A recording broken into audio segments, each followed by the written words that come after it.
আজকে আমি তোমাদের বর্ধমান বিশ্ববিদ্যালয়ে যারা থার্ড সেমে ইতিহাস লিখেছো সেই ইতিহাসটা সাজেশন করে দিলাম। তোমরা জানো থার্ড সেমে তোমাদের ইতিহাসের মেজরের দুটো সাবজেক্ট হয়ে গেছে, অর্থাৎ দুটো পরীক্ষা দিতে হবে তোমাদের। প্রথম পার্টের সাজেশন আমি এর আগে ইতিমধ্যে আপলোড করেছি, যারা তোমরা এখনো দেখোনি দেখে নাও। আমি মাত্র 11টা প্রশ্ন দিয়েছি, 11টার মধ্যে স্টার 8টা মাত্র দিয়েছি। তোমাদের পরীক্ষা থাকবে 10টা, লিখতে হবে 6টা। তো 10টা থাকবে, 6টা লিখতে হবে। আমি স্টার মার্কস করেছি 8টা। দেখে নাও কোন 8টাগুলো আমি দিয়েছি। সেটা প্রথম পার্টেও আমি দিয়েছি মেজর, আর এটা হচ্ছে দ্বিতীয় পার্ট, অর্থাৎ মেজর দুটো পরীক্ষা হবে। আগের পরীক্ষাটা আমি আগে আপলোড করেছি, যারা এখন দেখোনি দেখো। আর আমি এবারেটা দিলাম, এটাও দেখে নাও, ঠিক আছে। এই ইতিহাসে তোমাদের কি থাকবে? মধ্যযুগীয় বিশ্ব সভ্যতার ইতিহাস, অর্থাৎ মধ্যযুগীয় বিশ্ব সভ্যতার ইতিহাস সম্পর্কে আলোচনা হচ্ছে গিয়ে তোমাদের এবারের মেজরের দ্বিতীয় পার্টটার পরীক্ষা। তোমরা যারা এখনো সাবস্ক্রাইব করোনি আমার চ্যানেলটা, অবশ্যই সাবস্ক্রাইব করে রাখবে, আর কমেন্ট করে জানাবে সাজেশনগুলো কেমন হচ্ছে, তোমরা এর উত্তর পাচ্ছ কিনা সেটাও জানাবে। যদি না পেয়ে থাকো আমাকে কমেন্টে জানাও, আমি তোমাদের উত্তরের ব্যবস্থা করে দেবো। দেখে নাও তাহলে আজকে আমি তোমাদেরকে কি কি সাজেশনে প্রশ্ন রেখেছি।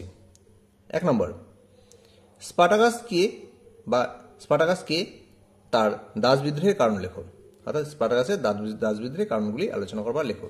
1 নম্বর প্রশ্ন স্টার করা আছে। 2 নম্বর, প্রাচীন রোম সমাজের সমাজ ব্যবস্থা, শিল্প স্থাপত্যের পরিচয় দাও। তেমন হচ্ছে প্রাচীন রোম সমাজের সমাজ ব্যবস্থার পরিচয় দাও, শিল্প স্থাপত্যেরও পরিচয় দাও। এটাও ভালো প্রশ্ন করে যাবে। 3 নম্বর প্রশ্ন, রোমের দাস ব্যবস্থা সম্পর্কে লেখো বা রোমের দাস ব্যবস্থা সম্পর্কে আলোচনা করো। স্টার মার্কস প্রশ্ন, ভালো মতো করবে, ভেরি ইম্পর্টেন্ট প্রশ্ন।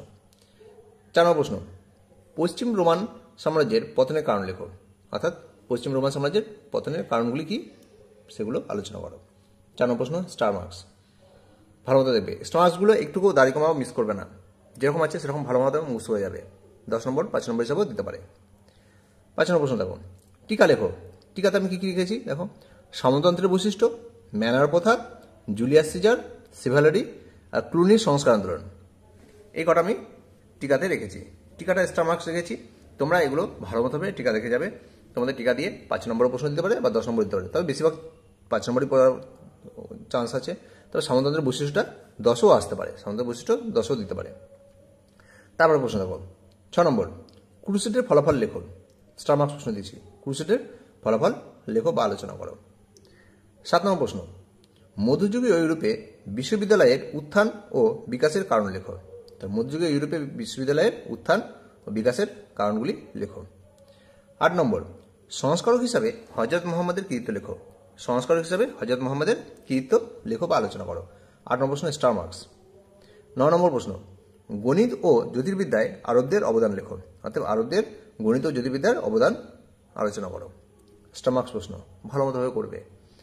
10 নম্বর প্রশ্ন, আরবদের উদ্যান পালন সম্পর্কে লেখো, অর্থাৎ উদ্যান পালন সম্পর্কে আরবদের পরিচয় দাও।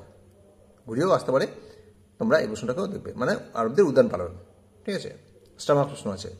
11 নম্বর, মধ্যযুগে ইসলামীয় শাসনকালে সাহিত্যের বিকাশ সম্পর্কে লেখো, অর্থাৎ ইসলামীয় শাসনকালে সাহিত্যের বিকাশ বা সাহিত্য সম্পর্কে আলোচনা করো, ঠিক আছে।